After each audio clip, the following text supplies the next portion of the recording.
Oi, gente. Pois é, a Regina Duarte está fora da Secretaria da Cultura, né? Jair Bolsonaro informou isso hoje de manhã.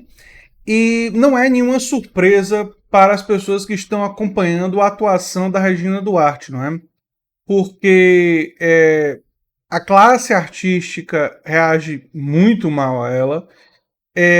Ela teve aquela entrevista desastrosa na CNN para quem é crítico do governo. O governo, teoricamente, deveria ter gostado, não é? Mas a repercussão não foi nada positiva.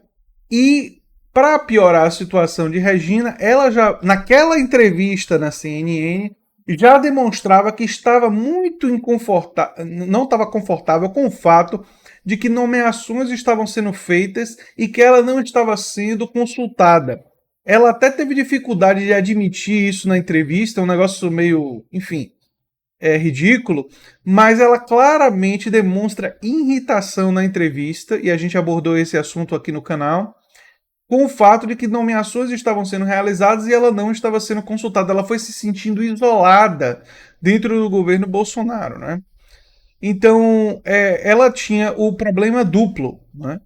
Ela se irritava com a ala olavista, ela tinha problemas internos com o governo Bolsonaro, e para piorar a situação, ela também tinha problemas externos ao governo Bolsonaro, entre os críticos do governo Bolsonaro, que fizeram um manifesto contra ela, que fizeram diversas críticas públicas, vários artistas, não é, demonstraram muita insatisfação com a Regina Duarte. E saiu até uma reportagem na Veja, eu vou deixar na descrição, não é? Que os artistas já esperavam, né? Não foi uma surpresa para a classe artística a saída de Regina Duarte da Secretaria de Cultura. Seu afastamento foi anunciado na manhã dessa quarta-feira, né? E aí olha só o que disse algumas pessoas. Não tenho nada contra ela, mas nunca acreditei que fosse dar certo no cargo, diz Flávio Tambellini, diretor de filmes como Bufo Spallanzani e Malu de Bicicleta. Tambellini também se inclui no time dos descrentes desde o início em função de pouca autonomia e da falta de experiência política da atriz, né, que nunca tinha assumido nada parecido. Né? Até Gilberto Gil, que já foi criticado pela inexperiência quando foi ministro da Cultura, tinha muito mais experiência do que a Regina. Né? Se vocês duvidam, deem uma olhadinha no currículo dos dois.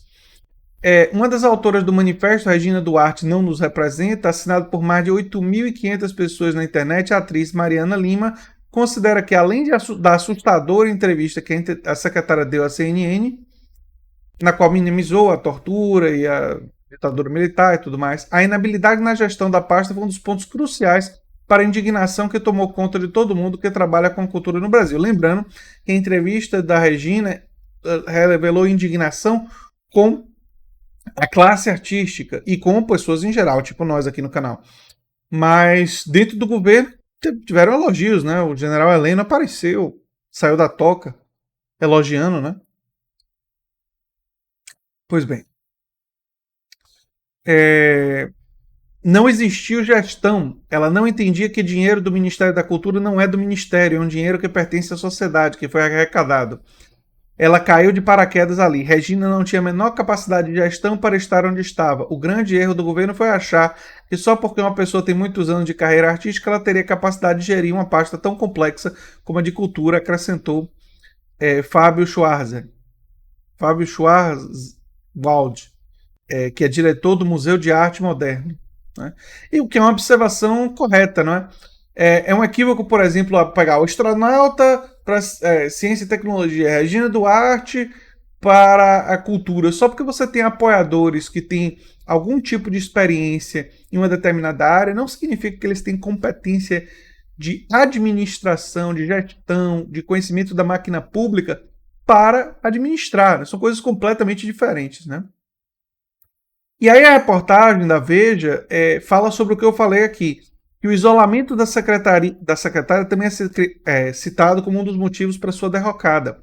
Faltou a ela um diálogo com a classe, afirma o deputado federal e ex-ministro da Cultura Marcelo Caleiro.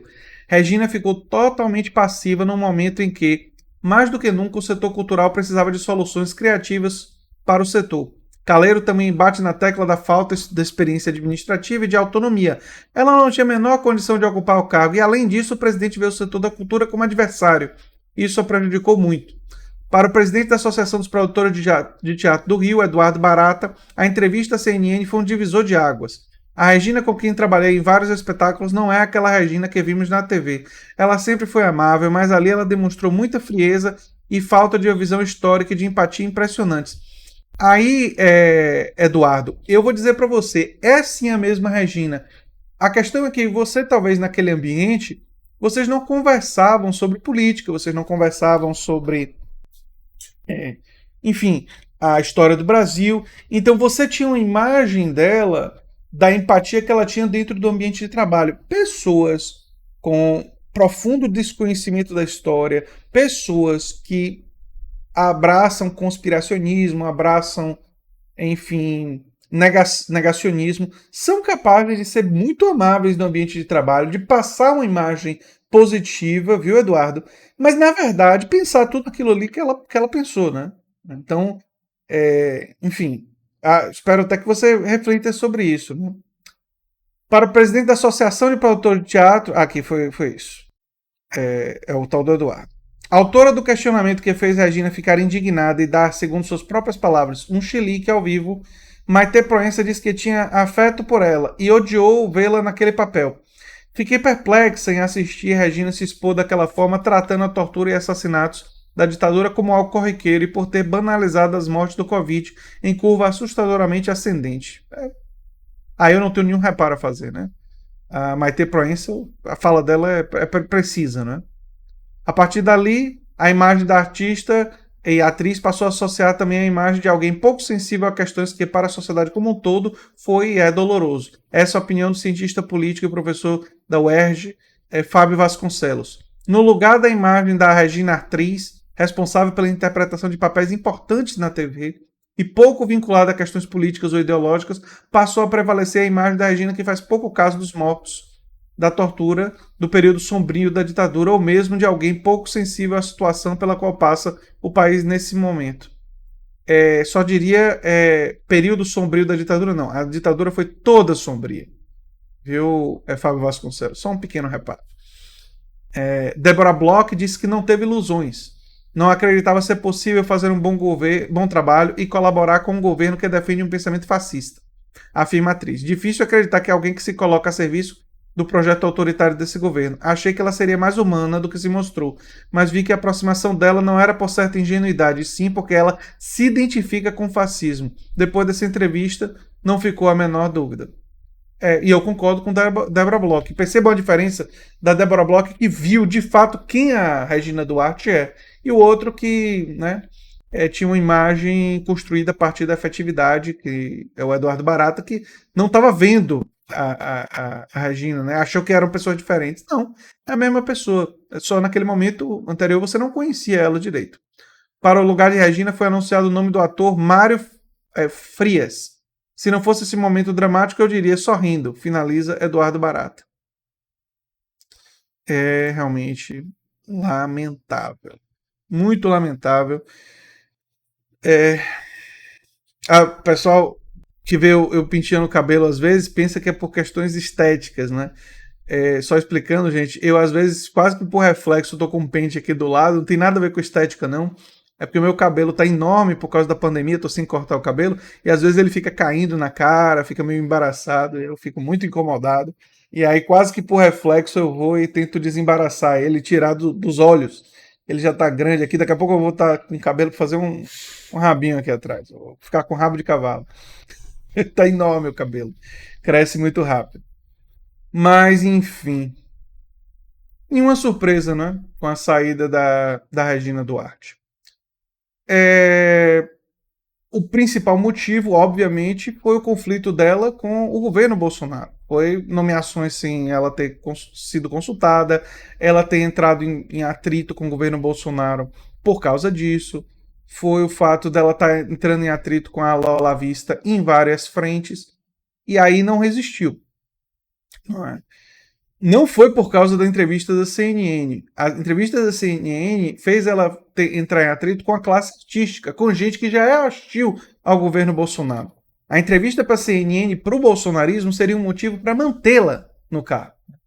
Mas, enfim, ela acabou saindo e agora apague a luz o último a sair, né? Porque eu já perdi a conta, né? 2 ministros da saúde, o Sérgio Moro, enfim, a Regina Duarte e muitos outros, né? Coisa assim que é compreensível para um governo que é um caos permanente, né? Produz o caos e é um caos. Enfim, é o que eu tinha para dizer sobre isso. Se você gosta do canal A Nova Máquina do Tempo, eu peço que você se inscreva, dê um like e compartilhe, se você puder. E eu sou André Teixeira Jacobina, a gente se vê em um próximo vídeo. Um abração, gente, e até lá.